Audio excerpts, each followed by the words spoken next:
Did India get Kashmir as a piece of real estate through an immoral deal? Does India owe anything more to the people of Kashmir than it does to the people of Assam or Bihar or Kerala? Should India bankroll the terror-sympathizing political ecosystem of Kashmir any further? Does India need a certificate of secularism from those who foment separatism in Kashmir in the name of Islamism?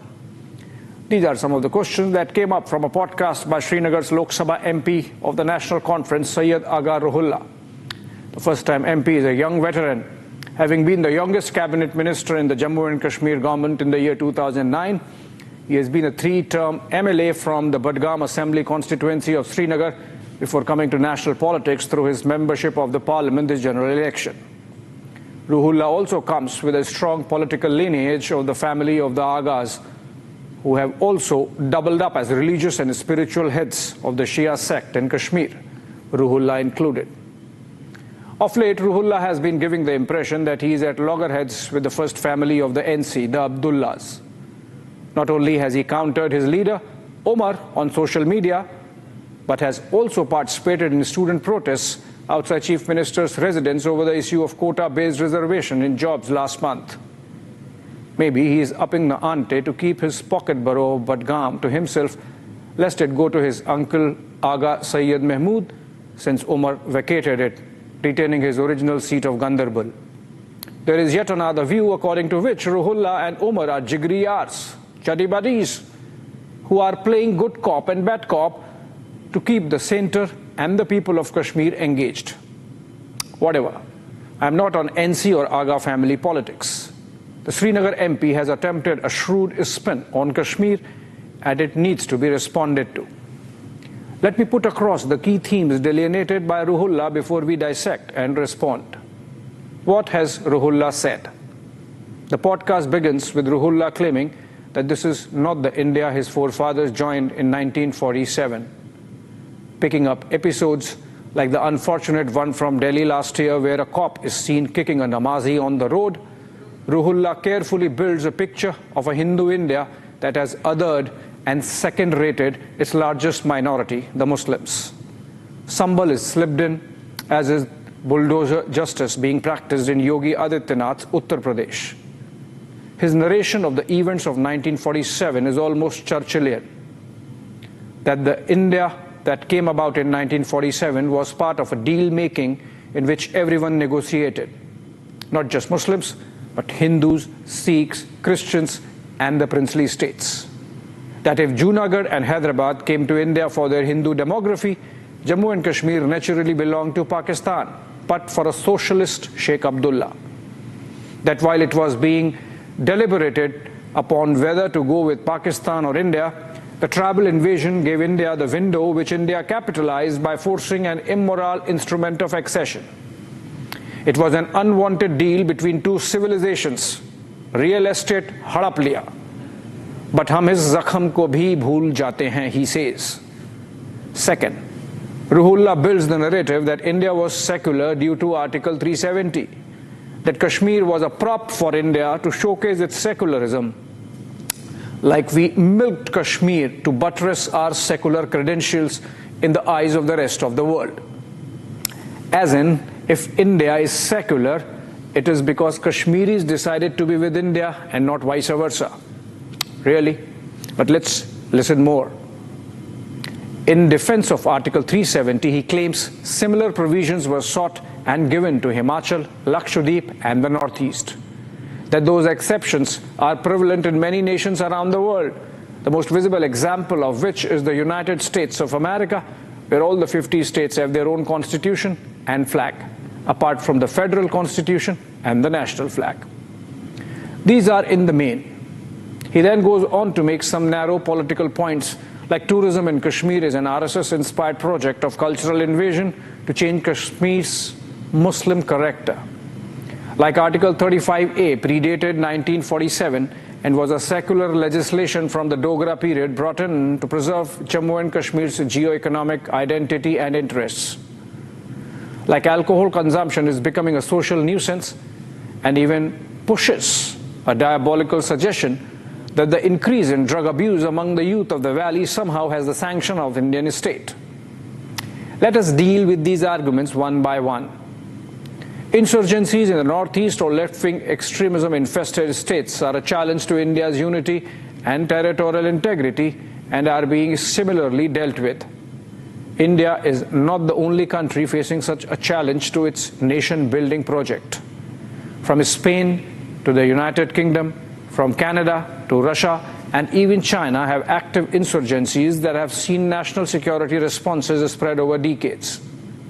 And those are ongoing. This argument that states in the USA have their own constitution is a wrong one.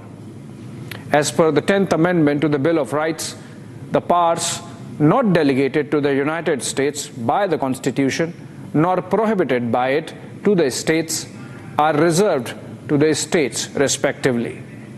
Which basically means that the state constitutions in the USA are nothing more than a compilation of what we have as the state and concurrent lists of the 7th schedule of the Indian Constitution. The constitutions of the states are part of a federating mechanism that was thrashed out during a civil war, unlike India, where the states constitute units of an organic whole which predates the Constitution. The United States came into being with its Constitution. In our case, the Constitution of 1950 and the instruments of accession of 1947 were only milestones, albeit important ones, in the millennia-old journey of a civilization that has existed as a nation with the state part, by which I mean the political executive, being in flux from the time of Ashoka to Akbar and from Mountbatten to Modi. Of course, Nehru in between. But the more important part comes in here. Agha ruhullah. You pitched it as a civilizational standoff. Very good. Mr. Ruhullah, please tell us, when does your civilization begin? In 1586 with the Mughals, or with the coming of the Chucks of Dardistan before that, or even before that with the coming of Muhammad bin Qasim in 712 CE, or maybe 642 of the Common Era. What was in Kashmir before that? Was there a civilization before your ancestors thought of Kashmir as a beautiful real estate worth cultivating saffron on? If there was a civilization before that, how long did it exist before your civilization came in? How do you connect with it? Raj Tarangini might be a mix of fact and fantasy, but do you see a civilization in it or not? With all your erudition, Mr. Ruhullah, you sure would have put a date on the Kashmir Mahatmya. What period you think Nilmat talks about? And what cultural invasion you are talking about, Mr. Ruhullah? Can your children read the Kashmiri script? No.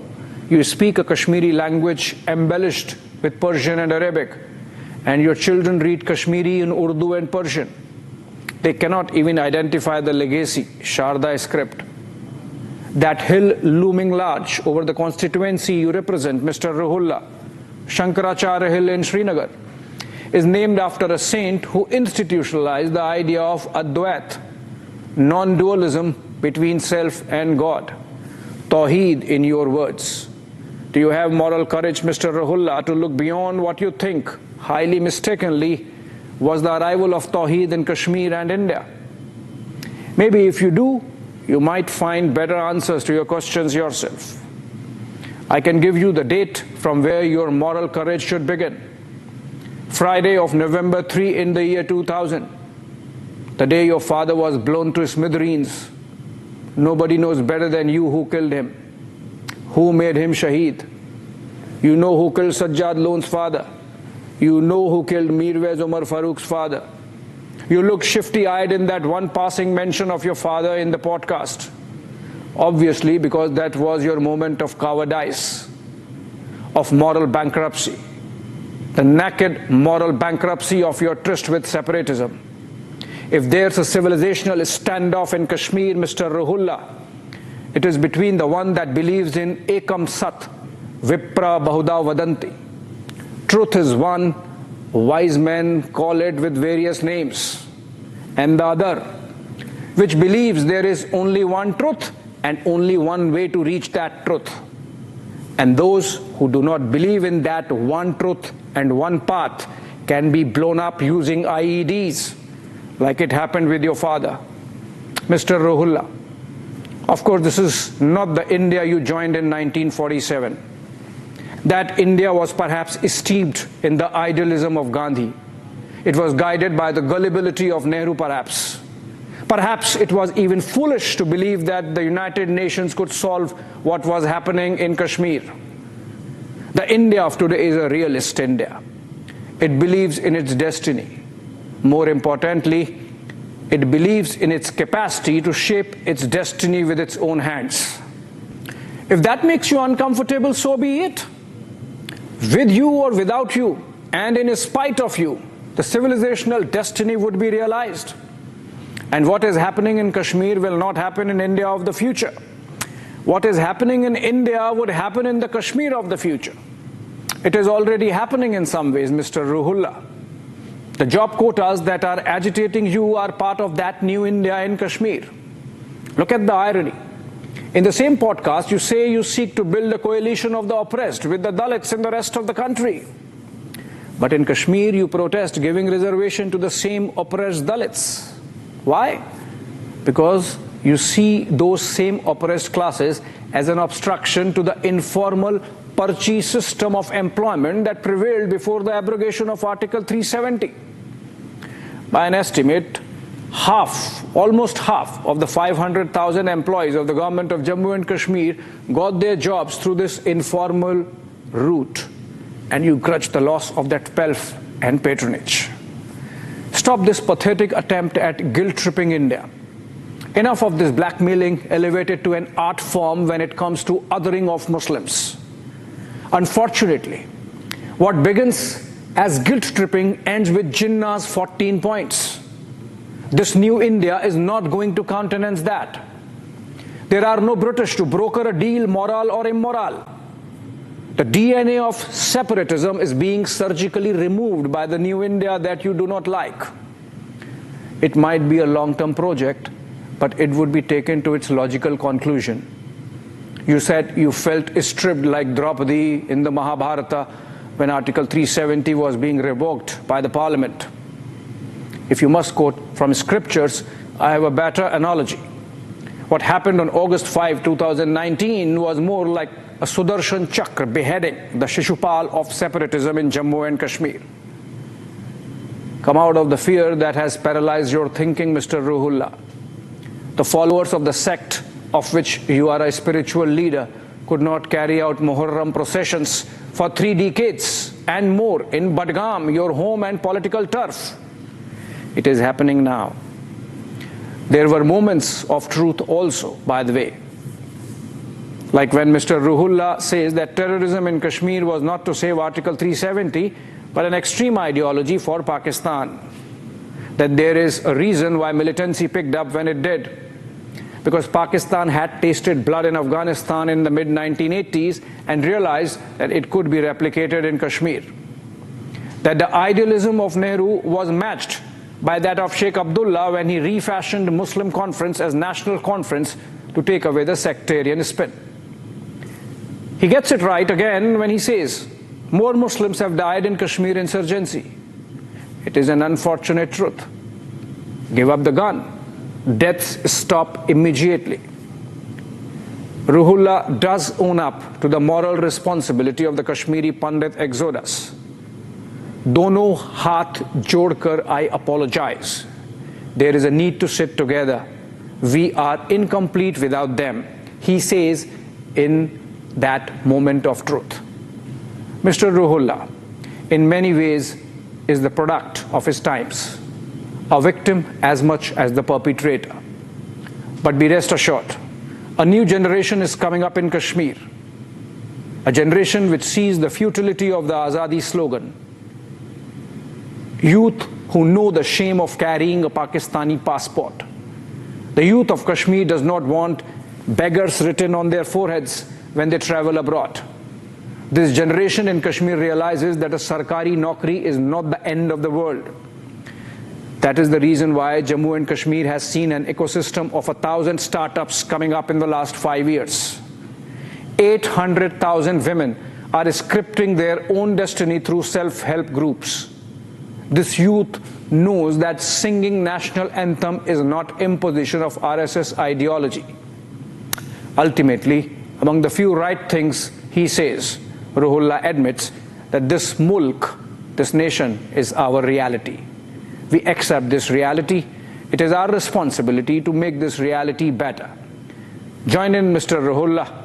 This new India is willing to work for 90 hours in a week, every week, on New Kashmir too.